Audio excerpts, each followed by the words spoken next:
সেই রাতে মেয়েটাকে একটা মন্দিরের অন্ধকার জায়গায় নিয়ে যাওয়া হচ্ছিল। আজ রাতে তাকে একটা মরা পশুর কাটা মাথার সাথে এক ঘরে কাটাতে হবে। মেয়েটার পরিচয় কি? সে নাকি একজন জ্যান্ত দেবী। আর আজ রাতেই শেষবারের মতো মেয়েটা মাটিতে পা ফেলছে, কারণ কাল সকাল থেকে মেয়েটা আর মাটি দিয়ে হাঁটবে না। না, কোনো কাল্পনিক গল্প একেবারেই নয়, না তো কোনো লোকের মুখে শোনা কোনো কথা বা কোনো তান্ত্রিকের করা কোনো কিছু। এসবের কোনো কিছুই নয়। এই ভয়ঙ্কর অদ্ভুত রিচুয়াল দেশের সরকার করছে। অবাক লাগলো? সবে তো শুরু। কুসংস্কার আর যুক্তি, এই দুটো শব্দের মাঝখানে না একটা ছোট লাইন আছে। লাইনটা বিশ্বাসের। কিন্তু এই অদ্ভুত বিচিত্র পৃথিবীতে কিছু কুসংস্কার মানুষের মনের মধ্যে একটা কোয়েশ্চেন মার্ক এঁকে দিয়ে জিজ্ঞেস করে, যা শুনছি যা দেখছি সবকিছু কি ভুল, না এর মধ্যে কোনো বাস্তব ঘটনা লুকিয়ে আছে? ভয়ঙ্কর কুমারী প্রথার আড়ালে কি চলছে, সত্যিটা কি? চলুন যাওয়া যাক নেপাল।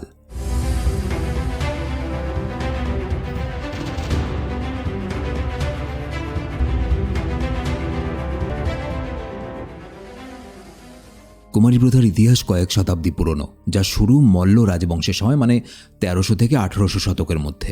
এবার এই অদ্ভুত ভয়ঙ্কর প্রথাটা কিভাবে শুরু হয়েছিল সেগুলো নিয়ে নানা মনি নানা মত আছে।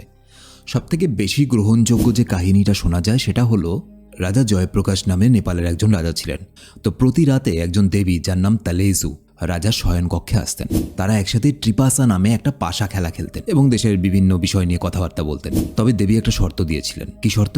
এই বিষয়টা রাজা যেন কাউকে না বলেন। কিন্তু একদিন রাজার স্ত্রী কৌতূহলবশত রাজাকে ফলো করা শুরু করে যে এত রাতের বেলায় রাজা দরজা বন্ধ করে কি করে। স্বাভাবিকভাবেই তো সবকিছু দেখে ফেলেন। তিনি দেখেন একজন দেবী তার স্বামীর সঙ্গে বসে পাশা খেলছে।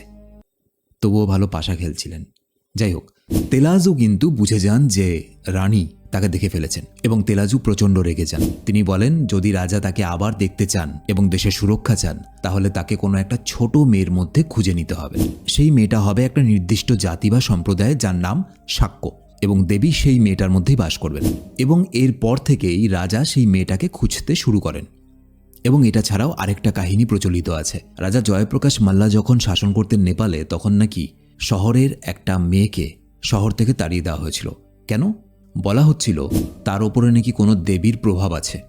কিছু কিছু মত অনুযায়ী দেবী দুর্গার প্রভাব আছে। তো সেই অপরাধে নাকি মেয়েটাকে শহর থেকে বের করে দেওয়া হয়। এবং পরে রানী এই ঘটনাটা জানতে পারে। তিনি রেগে যান এবং রাজাকে বলেন ওই মেয়েটাকে আবার ফিরিয়ে নিয়ে আসার জন্য। তো এই দুটো কাহিনী লোকমুখে শোনা। নেপালের প্রচুর জায়গায় কাহিনী বর্তমান, কিন্তু এখন যা বলতে যাচ্ছি সেগুলো লোকমুখে নয়, সেগুলো এখনও বর্তমান এবং প্রমাণ রয়েছে যথেষ্ট। নেপালে একটা বিশ্বাস আছে, যদি কোনো মা স্বপ্নে লাল রঙের সাপ দেখেন, তাহলে মনে করা হয় তার মেয়ে ভবিষ্যতে রয়্যাল কুমারী হতে পারে। কিন্তু যে কোনো মেয়ে কিন্তু কুমারী দেবী হতে পারেন না। তার জন্য মেয়েটার মধ্যে কিছু জিনিস থাকতে হবে। কি জিনিস? এবং এটা এখনও মানা হয়, এখনও এইভাবেই কুমারী নির্বাচন করা হয়। তো সেগুলো হলো, প্রথমত মেয়েটার মাসিক চক্র বা পিরিয়ড যাতে না আসে, এরকম কোনো মেয়েকে নিতে হবে। দ্বিতীয়ত, মেয়েটার বড় কোনো অসুখ থাকা চলবে না। শরীরে কোনো দাগ বা কোনো ত্রুটি, মানে কোনো অঙ্গ প্রত্যঙ্গ বেঁকে আছে বা নেই বা বিকলাঙ্গ, এই ধরনের থাকা চলবে না। সেই মেয়েটার এখনো দুধের দাঁত পড়েনি, এমন হতে হবে।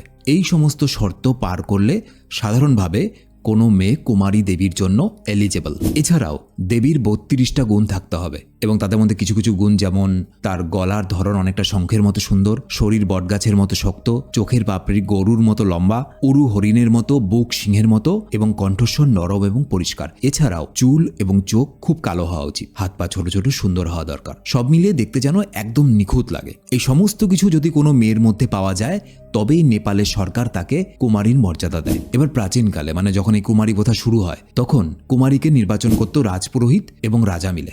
বর্তমান সময়, এই সময় দাঁড়িয়ে এখনো পর্যন্ত, মানে এখন হয়তো নেপালে শাসন করছেন বলেন্দ্র শাহ, এই সময় দাঁড়িয়েও নেপালে যখন কুমারী নির্বাচন করা হয়, তখনও নেপালের যিনি শাসক, তিনি তার সরকারের কিছু মন্ত্রী, এদের সমস্ত মানুষকে জানিয়ে তারপর নেপালে কুমারী হিসাবে কাউকে নির্বাচন করা হয়। এবং একটু আগে কুমারী হওয়ার জন্য যে সমস্ত গুণ বা যে সমস্ত জিনিসের কোনো মেয়ের মধ্যে থাকা উচিত বলে বলা হলো, সে সমস্ত জিনিস ছাড়াও আরও কিছু নিয়ম বা রিচুয়াল আছে যেগুলো ওই মেয়েটাকে মানতে হয়।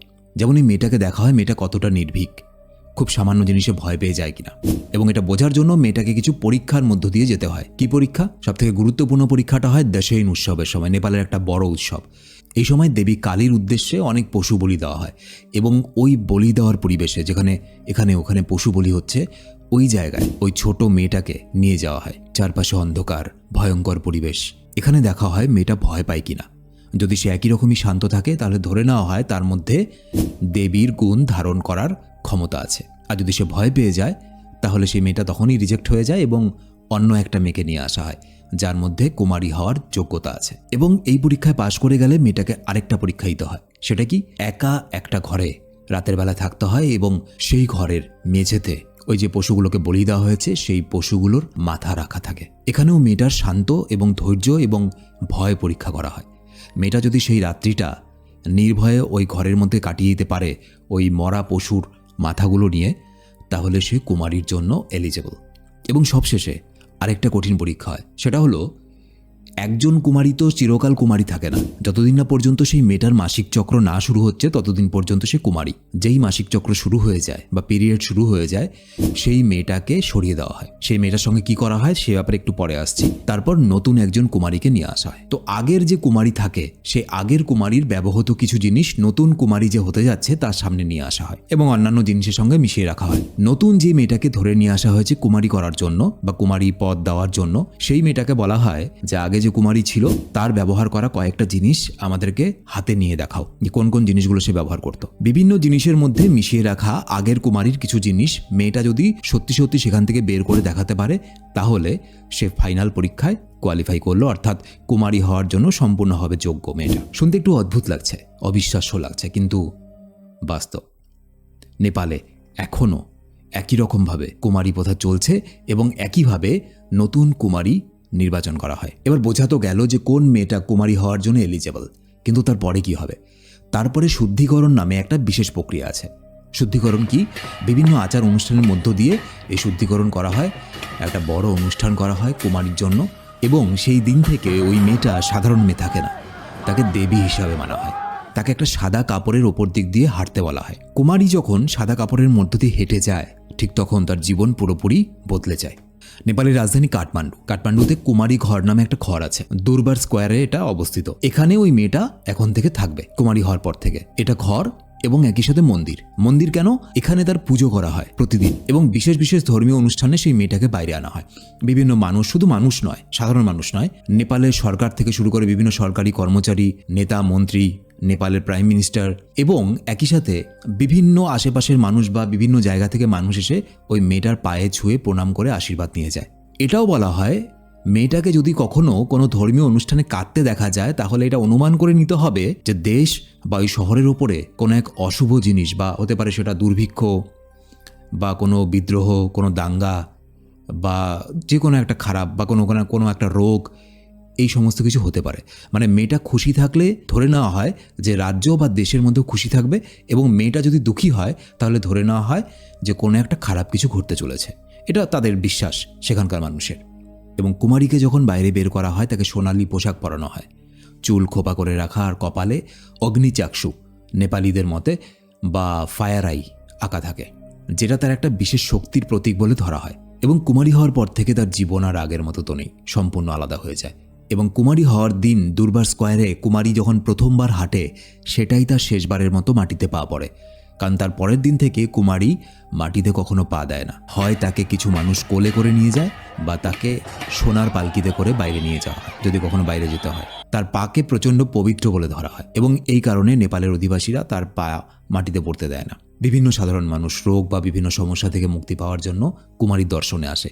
এবং যেসব মেয়েদের মাসিক চক্রে সমস্যা থাকে, পিরিয়ডে সমস্যা থাকে, বিশেষ করে তারা এই কুমারীর পা ছুঁয়ে আশীর্বাদ নিয়ে যায় এবং তাদের নাকি সব কিছু ঠিকভাবে চলতে শুরু করে, এরকম শোনা যায়। এবং ব্যাপার হলো, এক দুটো মানুষের মুখে যদি কিছু শোনা যেত বা নির্দিষ্ট একটা অঞ্চলের মানুষের মুখে যদি শোনা যেত তাহলে হয়তো ব্যাপারটাকে গুজব বা কাকতালীয় বা অন্য কিছু বলে বা অবাস্তব কিছু বলে উড়িয়ে দেওয়া যেত। কিন্তু ব্যাপার হলো গোটা নেপাল, একটা গোটা কান্ট্রি, একটা গোটা দেশ কুমারীকে মনে প্রাণে বিশ্বাস করে। এতগুলো মানুষ তো মূর্খ হতে পারে না, এতগুলো মানুষের তো ভুল ধারণা হতে পারে না। তবে ওই যে কুসংস্কার আর বাস্তব দুটোর মাঝখানে মানুষের বিশ্বাসের লাইন সব সময় আগেও ছিল, এখনও আছে। নেপালের কাঠমান্ডুতে একটা বিশেষ উৎসব পালন করা হয়, নাম হচ্ছে যাত্রা কুমারী। এই উৎসবে কুমারীকে সর্বসাধারণের সামনে আনা হয়। একটা সোনার রথে করে তাকে নগর পরিক্রমা করানো হয়। প্রচুর মানুষ তাকে দেখে, পা ছুঁয়ে প্রণাম করে, আশীর্বাদ নেয়। কিন্তু ব্যাপার হলো, কুমারী হওয়া যতটা গর্বের, ঠিক ততটাই কষ্টদায়ক। যখন কোনো একটা মেয়ে কুমারী থেকে আবার সাধারণ জীবনে ফিরে আসে, মানে তার পিরিয়ড শুরু হয়ে যাওয়ার পর যখন নতুন কোনো কুমারীকে বাছা হয়, তখন পুরানো যে কুমারী থাকে তাকে সাধারণ জীবনে ফিরিয়ে দেওয়া হয়। এবার একজন মেয়ে যে কিনা পরিণত মনস্ক বা শারীরিক দিক থেকেও পরিণত নয়, সেই মেয়েটা এতদিন দেবীর মতো লাইফ কাটানোর পরে সাধারণ মানুষের জীবনে ফিরতে গিয়ে সে মানসিকভাবে সাধারণ জীবনের সাথে খাপ খাইয়ে উঠতে পারে না। এরকম দেখা গেছে প্রচুর মেয়ে যারা কিনা প্রথমে কুমারী ছিল, তারা বাইরে বেরোতেও ভয় পায়, স্বাভাবিকভাবে হাঁটাচলা করতে পারে না, স্কুলের জীবনে অভ্যস্ত হতে সমস্যা হয়, এমনকি সমালোচনার মুখেও পড়তে হয়। কিছু প্রাক্তন কুমারী যারা কিনা একসময় কুমারী ছিল, তারা এটাও বলেছে তারা নাকি অনেক সময় অনুভব করে যে তারা সম্পূর্ণভাবে নিজেদের নিয়ন্ত্রণে নেই, তাদেরকে অন্য কেউ নিয়ন্ত্রণ করছে। এইরকম অলৌকিক কিছু তারা ফিল করে, যেন কেউ তাদের মাধ্যমে কোনো কাজ করাচ্ছে। এখনকার সময় অবশ্য কিছু পরিবর্তন এসেছে। এখনকার সরকার, নেপালে যে সরকার আছে, এই কুমারী প্রথাকে সমর্থন তো করে এবং কুমারী প্রথাকে পালনও করে, কিন্তু কুমারীদের জন্য পড়াশোনা বাধ্যতামূলক করে দেওয়া হয়েছে, পাশাপাশি আর্থিক সহায়তা দেওয়া হচ্ছে। তবু এই প্রথা নিয়ে বিতর্ক থামেনি, কারণ অনেকেই মনে করেন যে একটা ছোট মেয়ের শৈশবকে, এই যে বিভিন্ন রিচুয়ালস, এই সমস্ত কিছুর মধ্য দিয়ে মেয়েটার শৈশবকে পুরোপুরি নষ্ট করে দেওয়া হচ্ছে। যেখানে মেয়েটা নিজের ইচ্ছে মতো কোথাও যেতে পারে না, নিজের স্বাধীনভাবে নিজের শৈশবকে উপভোগ করতে পারে না, কারণ তাকে দেবী হিসাবে কিছু মানুষ পুজো করছে। এটাও শোনা যায় যেসব মেয়ে একসময় কুমারী ছিল তারা নাকি পরবর্তীকালে কি বিয়েও করেনি, কারণ তাদের বিশ্বাস মতে যেসব মেয়ে কুমারী ছিল একসময়, তারা পরবর্তীকালে বিবাহ করলে হয়তো তাদের স্বামীর অমঙ্গল হতে পারে। এই সমস্ত ধারণা রেখে কিছু প্রাক্তন কুমারী পরবর্তীকালে বিয়েও করেননি। এবং এছাড়াও কুমারী প্রথা সম্পর্কে এমন কিছু গোপন জিনিস আছে যেগুলো পাবলিকলি কখনো বলা হয়নি। আমি চেষ্টা করেছি যতটা পাবলিকলি অ্যাভেলেবেল আছে সমস্ত কিছু এক জায়গায় এনে ভিডিওর মাধ্যমে বলার, কিন্তু তারপরেও কিছু এমন জিনিস আছে যে জিনিসগুলো কখনো জনসমক্ষে আনাই হয়নি। এমন কিছু গোপন নিয়ম যেগুলো হয়তো প্রকাশ পেলে অনেক বিতর্ক দানা বাঁধবে। তো যাই হোক, এই ছিল নেপালের রিচুয়াল বলো বা কুসংস্কার বা তাদের বিশ্বাস, কুমারী প্রথা। কুমারী প্রথা ছিল, আছে এবং ভবিষ্যতেও থাকবে, কারণ কুমারী প্রথা তাদের কাছে শুধুমাত্র একটা রিচুয়াল নয়, কুমারী প্রথা তাদের কাছে এক বিশ্বাস, তাদের সংস্কৃতি, তাদের ঐতিহ্য। ভিডিও কেমন লাগলো অবশ্যই কমেন্টে লিখে জানাবেন, আর ভিডিও ভালো লেগে থাকলে শুধুমাত্র একটা লাইক করে বন্ধুদেরকে শেয়ার করে দেবেন। দেখা হচ্ছে পরের ভিডিওতে আরেকটা ইন্টারেস্টিং টপিক নিয়ে। ততদিন পর্যন্ত খুব ভালো থাকবেন, আশেপাশে মানুষকে সাহায্য করবেন।